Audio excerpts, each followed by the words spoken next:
Al cumplir 50 años de sacerdote, el Papa Juan Pablo II les aconsejaba en tono confidente a los presbíteros: el estudio, para ser auténticamente formativo, tiene necesidad de estar acompañado siempre por la oración, la meditación, la súplica de los dones del Espíritu Santo, la sabiduría, la inteligencia, el consejo, la fortaleza, la ciencia, la piedad y el temor de Dios.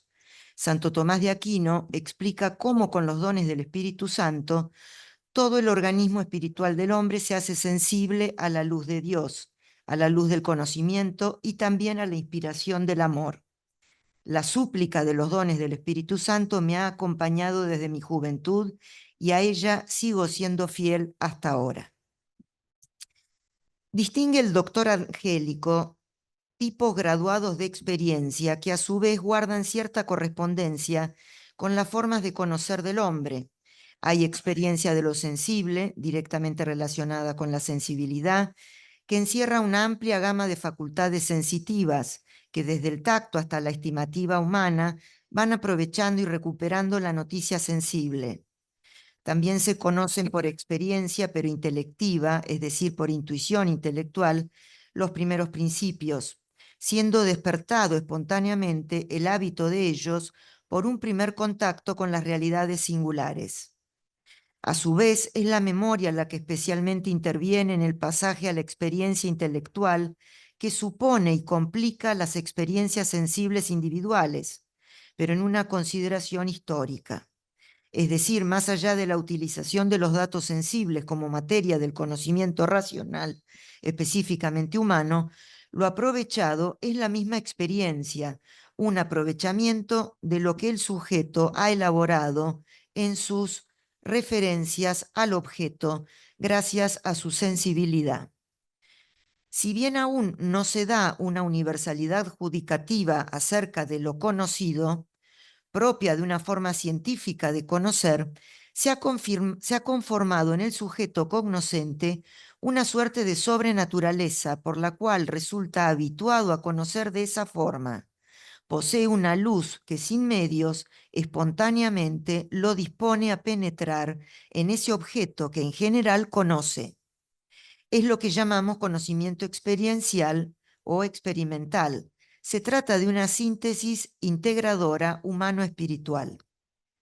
En el primer capítulo del primer libro de la Metafísica, apenas después de haber expresado que todo hombre busca naturalmente saber y para justificar la superioridad científica, expone qué tipo de conocimiento es el de experiencia.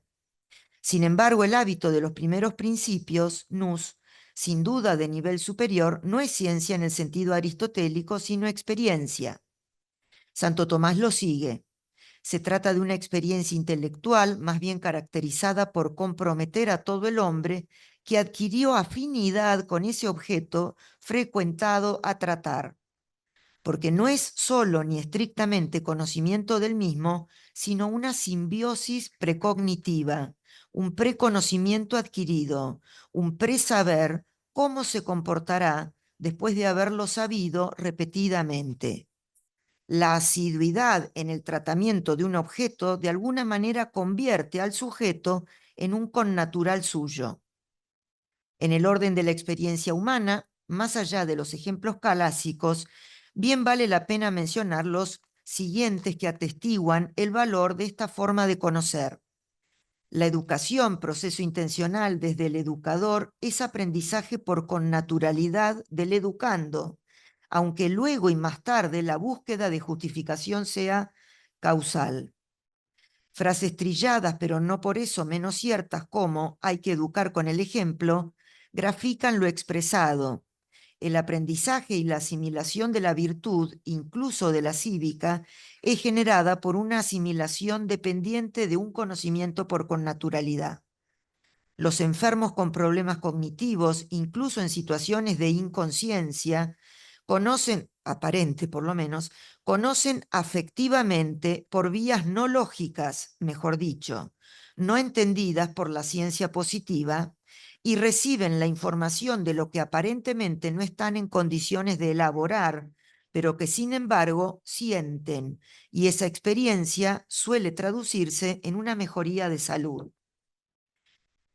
Esto que se da en el orden de las cosas de la naturaleza no puede darse respecto de Dios si no es por una acción divina iluminadora, en este caso sobrenatural, que es una luz amorosa por la cual Él es contemplado espiritualmente en lo más íntimo de nuestra realidad. Ese mismo conocimiento por connaturalidad es la razón por la cual los santos saben más teología que los teólogos, como una vez me dijo el padre Basso. Es también, por último, el único conocimiento que permanece en la vida eterna, que los bienaventurados tienen por una experiencia de amor infinita. Sintetizando de alguna manera, puede decirse que la primera experiencia a la que nos referimos nos asemeja a los animales, pues nos da a conocer como seres sensoriales. La segunda nos distingue de ellos, pues nos presenta como racionales. Y la tercera nos asemeja a Dios, pues nos proporciona a Él y abre el camino a la divinización. De los distintos sentidos de experiencia presentados en general en Santo Tomás y en vistas de la experiencia mística, hay que prestar atención a la que el angélico llama conocimiento por connaturalidad.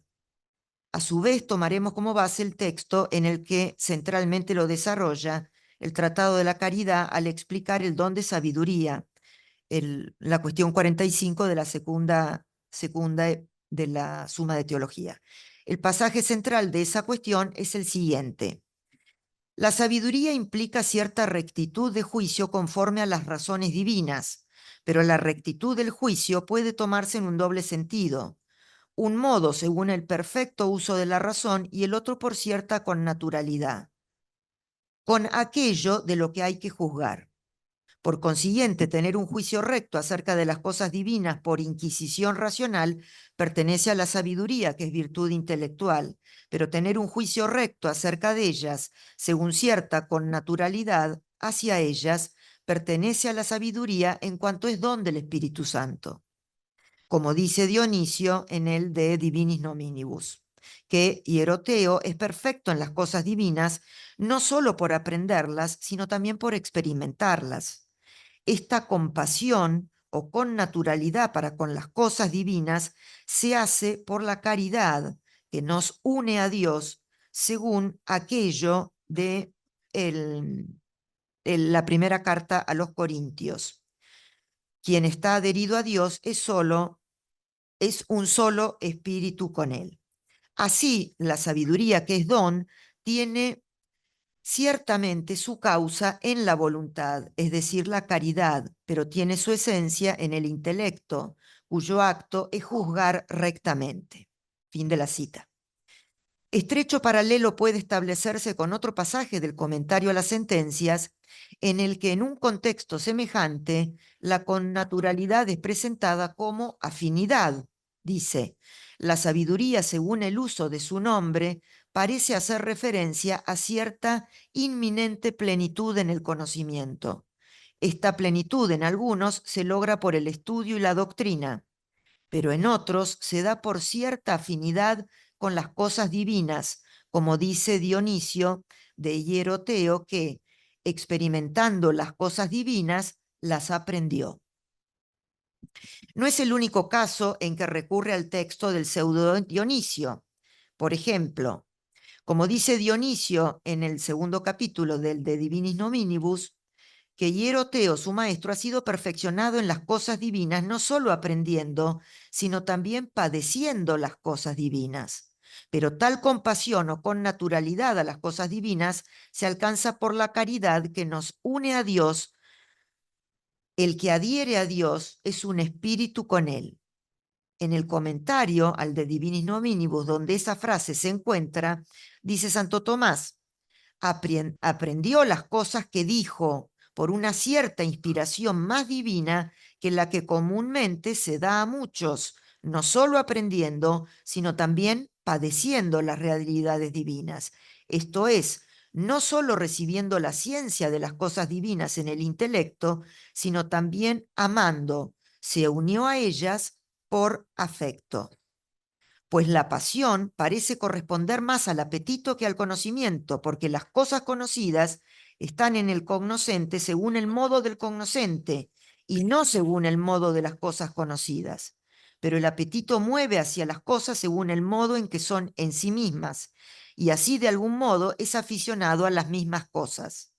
Como alguien virtuoso, por el hábito de la virtud que tiene en el afecto, es perfeccionado para juzgar rectamente acerca de lo que corresponde a esa virtud. Así, quien se aficiona a las cosas divinas recibe divinamente un juicio recto de las cosas divinas. Está haciendo la comparación entre el, el orden moral y el orden místico.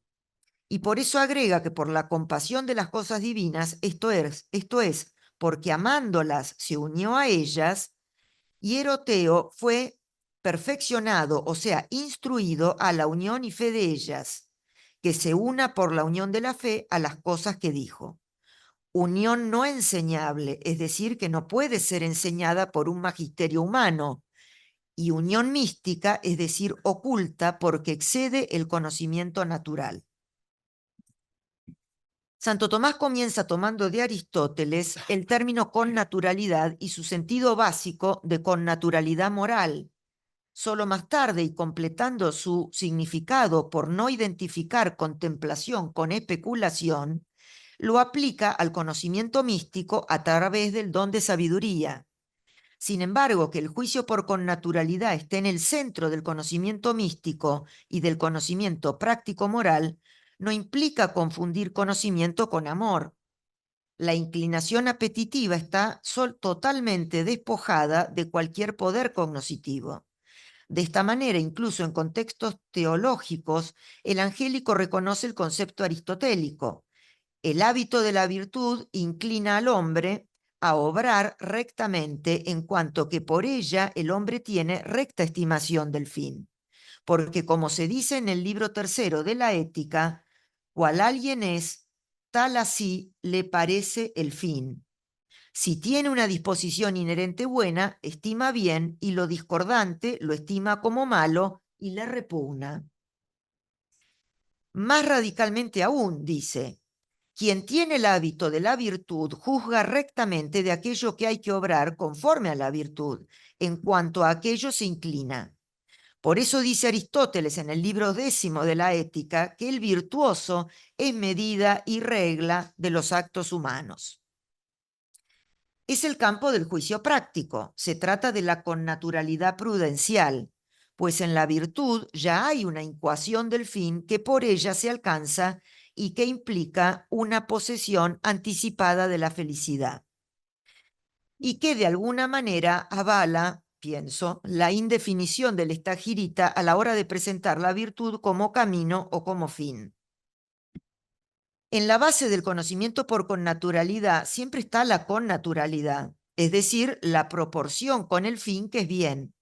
De ahí que el juicio per quandam connaturalitatem reclame compasio, similitudo, aequalitas, imago, unio, amor, coaptatio, todas de citas de Santo Tomás, ¿no? Aptitudo, proportio, complacentia, convenientia.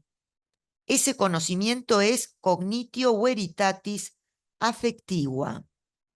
Cognitio veritatis experimentalis. Cognitio per consensum voluntatis. Cognitio per modum naturae.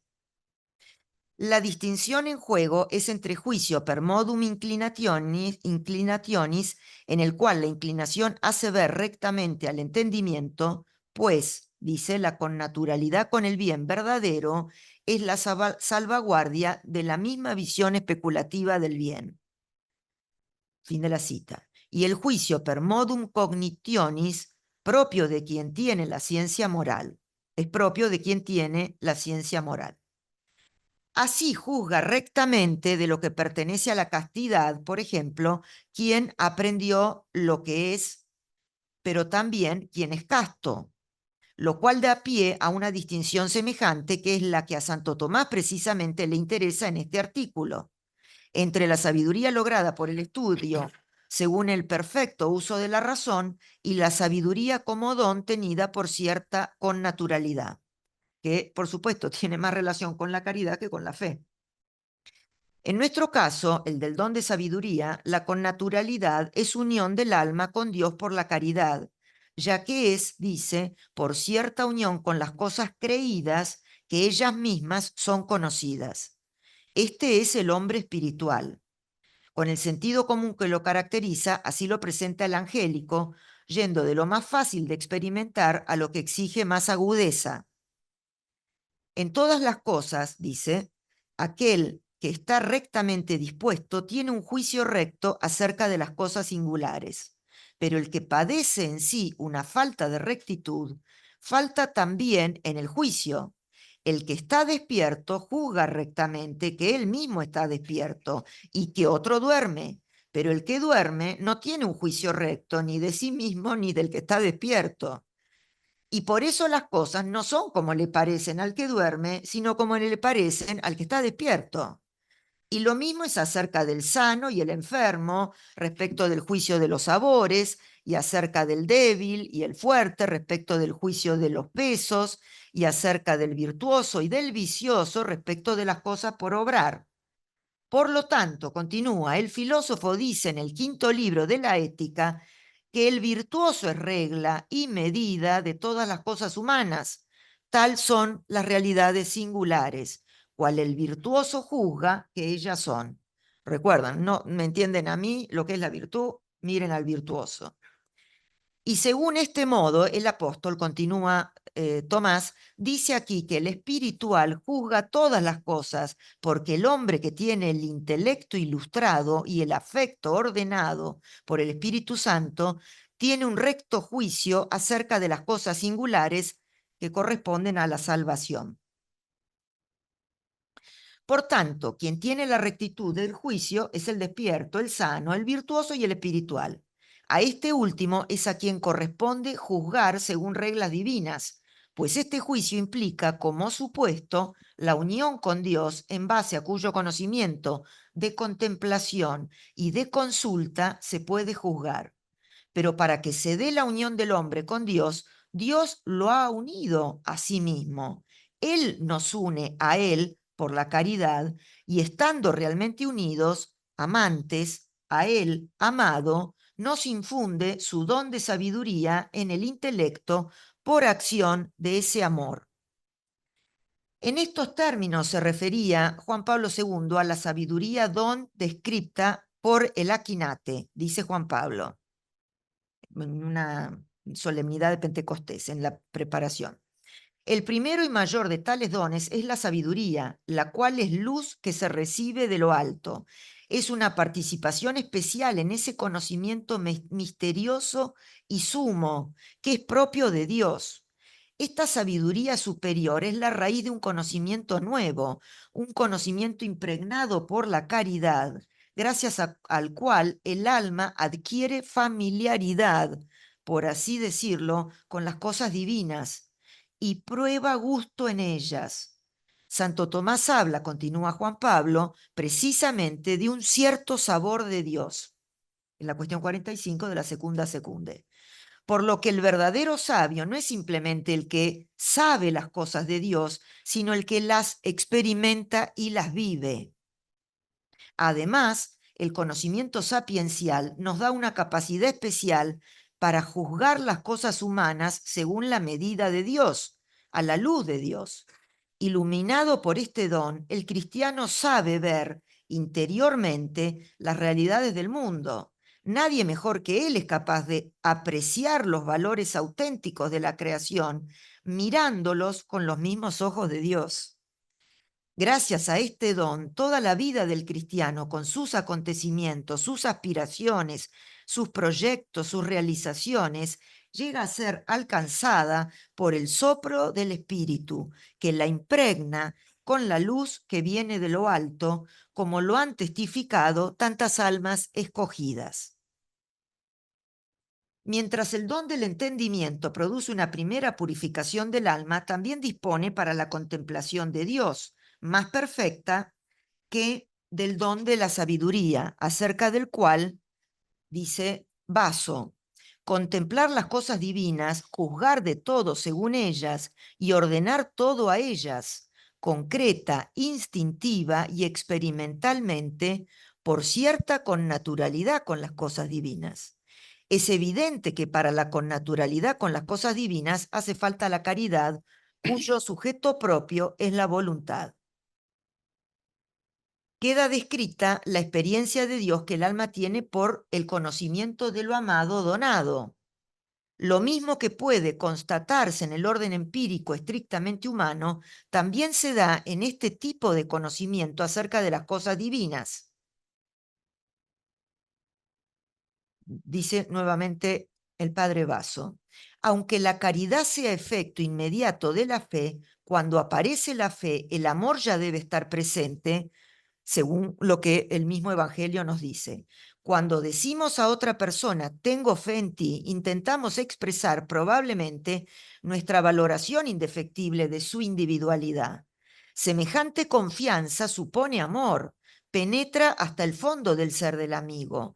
El amor, lejos de enceguecernos, es lo único capaz de abrirnos los ojos, pues solo el amor nos permite intuir al otro tal cual es.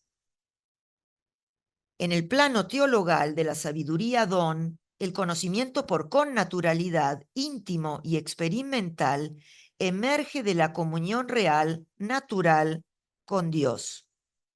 Como se ve, no es con naturalidad de la potencia cognoscitiva con su objeto, sino de la persona como sujeto, cuya naturaleza por el apetito con el que ama está real y naturalmente asemejada, hecha uno a lo amado, cuyo amor la despierta al conocimiento pleno de aquella. Dice Santo Tomás: hay un doble conocimiento de la divina bondad o voluntad. Uno ciertamente especulativo, el otro es un conocimiento afectivo o experimental de la divina bondad o voluntad, como cuando alguien experimenta en sí mismo el gusto de la dulzura divina y la complacencia de la divina voluntad. Rescatando este aspecto de la relación con el fin propio de toda forma de sabiduría, porque propio del sabio es ordenar, dice González Ayesta: el don de sabiduría proporciona el conocimiento del fin último como fin felicidad, es decir, como fin poseído por la inhabitación trinitaria. De ahí la consideración de la connaturalidad como un conocimiento de Dios bajo razón de bien, análogo en su modo al conocimiento prudencial. Y también, dice la misma autora, la caridad realiza la unión del alma con Dios como su fin, realiza una cierta proporción entre el hombre y Dios, diviniza. En el artículo quinto de la cuestión 45 que estamos comentando, Santo Tomás se plantea si la sabiduría está en todos los que tienen la gracia. Mientras en los artículos anteriores se refería a que solo quien está en gracia puede tener el don de sabiduría, siempre causado por la caridad, ahora se detiene en qué tipo de gracia es la que corresponde a ese don en su grado máximo. Y dice: los que están unidos con las cosas divinas reciben la sabiduría según diversos grados. Unos reciben tan recto juicio tanto en la contemplación de las cosas divinas como también en la ordenación de las cosas humanas, según las reglas divinas, cuando les es necesario para la salvación. Y esto no falta a ninguno que se halle sin pecado mortal por la gracia santificante. En cambio, otros reciben el don de sabiduría en un grado más alto, tanto respecto de la contemplación de las cosas divinas, en cuanto conocen ciertos misterios más elevados y pueden manifestarlos a otros, como también respecto de la dirección de las cosas humanas según las reglas divinas, en cuanto pueden, según ellas, no solo ordenarse a sí mismos, sino también ordenar a otros. Este grado de sabiduría no es común a todos los que tienen la gracia santificante, sino que más bien pertenece a las gracias gratis dadas, gratuitamente dadas, que el Espíritu Santo distribuye como quiere, según En la primera carta a los Corintios, capítulo 12, a unos es dado por el Espíritu palabra de sabiduría, sermo sapientiae. Al distinguir grados de la sabiduría como don, el angélico nos presenta una llave concreta para pasar, siempre a través del conocimiento por connaturalidad, también graduado, de la consideración del don de sabiduría como tal al don extraordinario de sabiduría, gratia gratis data, emparentado con el carisma sermo sapientiae, escogidamente otorgado por el Espíritu para la edificación de la Iglesia. Quienes poseen este don de hablar con sabiduría, que según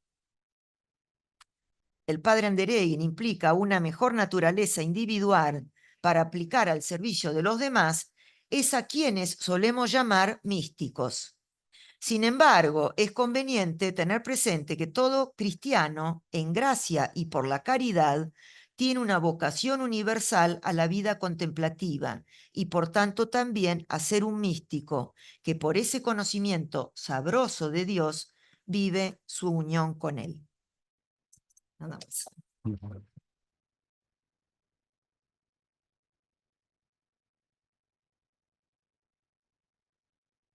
Muchas gracias, María Fernanda, por esta importante exposición que sirve para generar y alimentar la vida espiritual en todos los cristianos. Entonces, a ver las preguntas.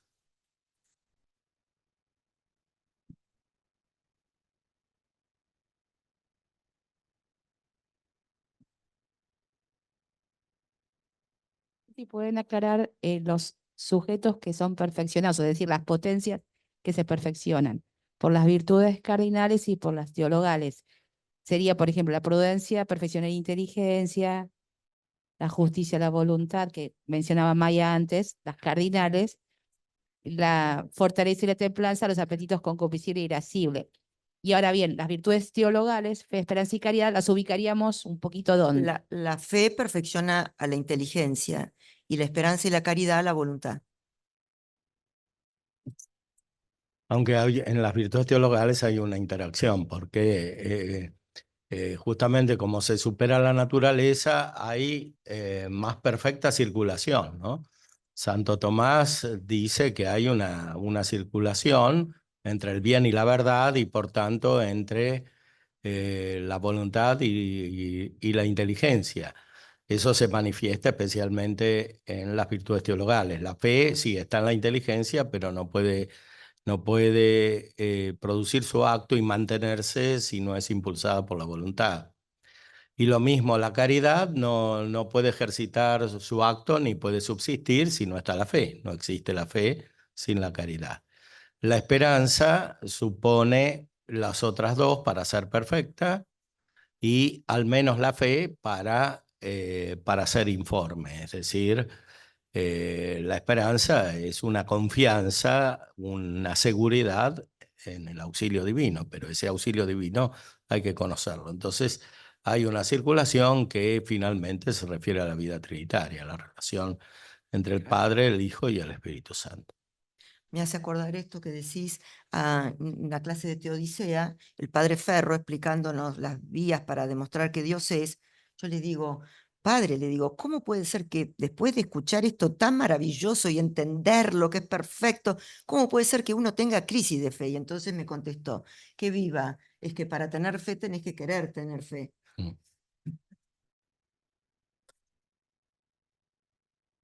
Bueno, a ver.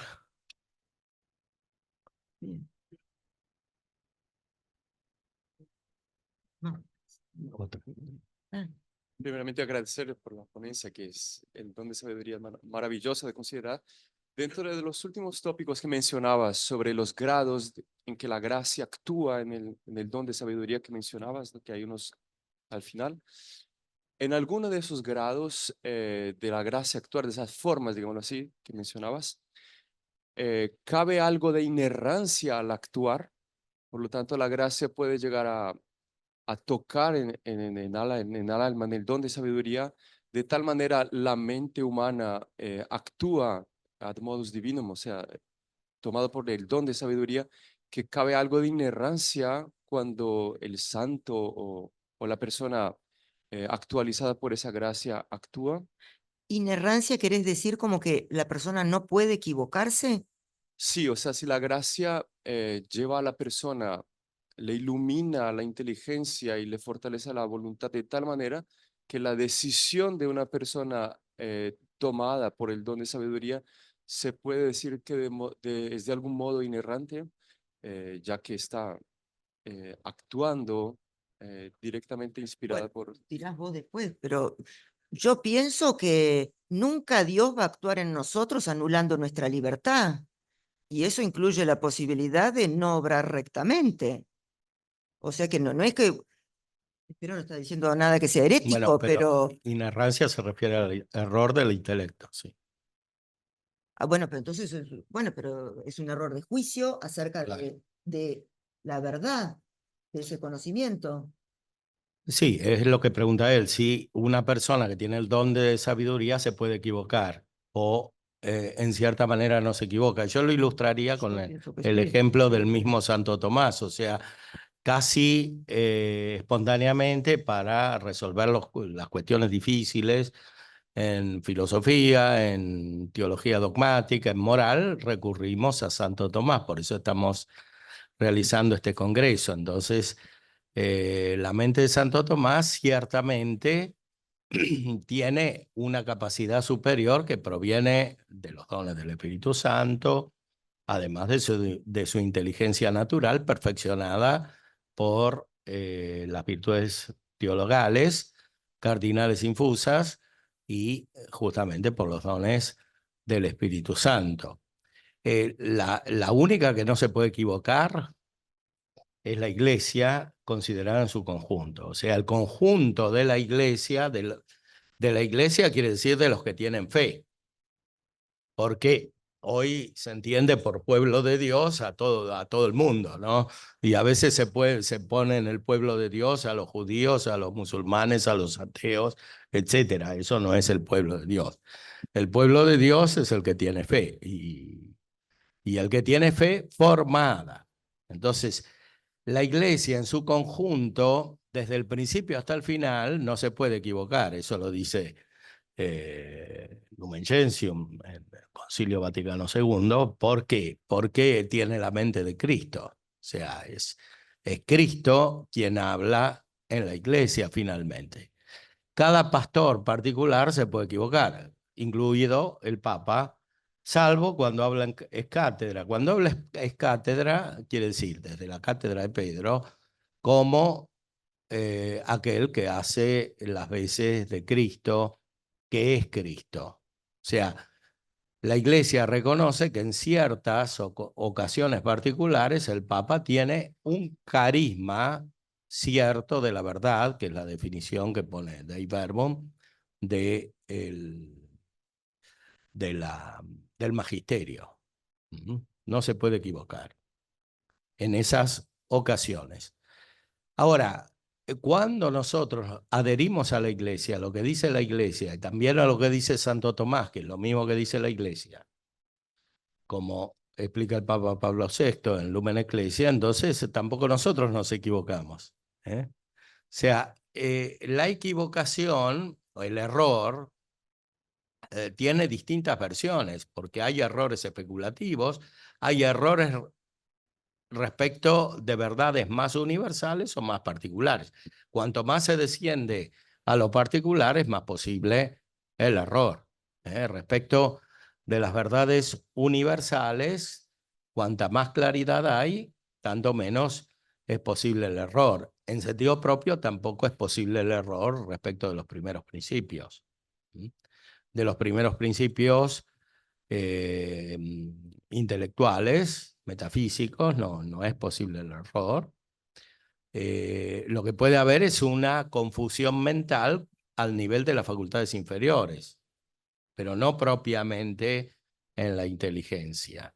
No es posible que haya error y tampoco es posible que haya error en la inteligencia cuando uno tiene fe respecto de aquello que efectivamente Dios ha revelado. Ahora, en las condiciones particulares son posibles muchos errores. especialmente prácticos, incluso cuando se tiene la virtud de la prudencia infusa que viene con la gracia. Por eso existe, para remediar esto, especialmente el don de consejo. El don de consejo que permite, por la luz del Espíritu Santo, resolver problemas prácticos que de otra manera parecen sin solución. Y por otra parte, retornando a lo que usted decía, también los dones superiores tienen una cierta función práctica y el mismo Santo Tomás en estas cuestiones atribuye una función práctica de ordenamiento de la vida según razones divinas al don de sabiduría. O sea, en la práctica, cuanto más elevado es el conocimiento por la gracia de Dios, tanto menos es posible el error. O sea que hay grados. Sí, hay grados, claro, porque hay grados en la gracia misma. Y después, esto que decís de la fe, es la fe en la que creemos, donde no hay error. Pero en la fe con la que No, creemos, el que de verdad tiene fe respecto de las verdades a las cuales adhiere no tiene error. O sea, no puede equivocarse. Si el que cree lo que Cristo ha revelado, lo que la iglesia profesa, no tiene error. O sea, el que recita el credo no se puede equivocar. Eventualmente, el teólogo que deduce otras verdades a partir de las primeras, sí pueden incurrir en error por la oscuridad de la razón, por que los sentidos pueden no estar bien dispuestos para el uso de la razón. Pero ciertamente la fe es cierta, la fe es cierta, es un hábito cierto, seguro. Quiere decir, no, el que tiene fe no se equivoca respecto de aquello sobre lo cual cree. ¿Mm?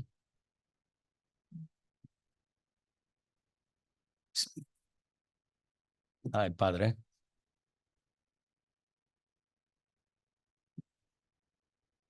Sí, con respecto a los dones y la inerrancia, digamos, Juan de Santo Tomás, incluso, no solo el Santo Tomás también, dice que cuando se trata de que los dones hacen que el alma obre de modo divino, al modo divino, según un divino instinto, esa es la terminología tomasiana, justamente es de la ratio propia del don, la infalibilidad, de tal modo que el alma que obra en cuanto movida por el don a nivel decisional práctico, de modo instintivo, dejándose llevar libremente, y eso es el predominio de los dones, es justamente lo que marca el paso a la etapa mística de la vida espiritual, en ese sentido, obra y decide infaliblemente.